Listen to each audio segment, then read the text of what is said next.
අයිබෝවන් මහනුවර නගරය හන්තාන සහ හුන්නස්ගිරිය කඳු පන්තියෙන් වට වෙලා බහිරව කුරුස සහ ධර්මරාජ කඳුවලින්ද වට වී ද්‍රෝණියකට සමාන භූදර්ශනයකින් යුක්තවයි පිහිටා තියෙන්නේ.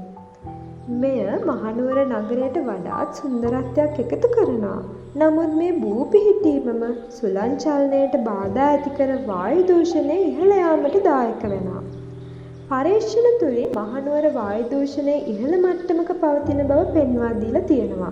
සාමාන්‍ය දිනවල පවා වායු ගුණාත්මක මට්ටම බොහෝ විට මධ්‍යස්ථ පරාසයක පවතින අතර PM10 මට්ටම බොහෝ විට ලෝක සෞඛ්‍ය සංවිධාන නිර්දේශිත සීමාව ඉක්මවා යනවා. වාහන වලින් පිටවන දුම මෙයට ප්‍රධාන හේතුවක් වන අතර පූජනීය දන්ත ධාතු ප්‍රදර්ශනය අතරතුර වැඩි වෙන අමුත්තන් සහ රථවාහන තදබදය මෙම පූජනීය නගරයේ වාතයේ පවිත්‍රතාවයට බලපෑම් එකතු කරන්න පුළුවන්.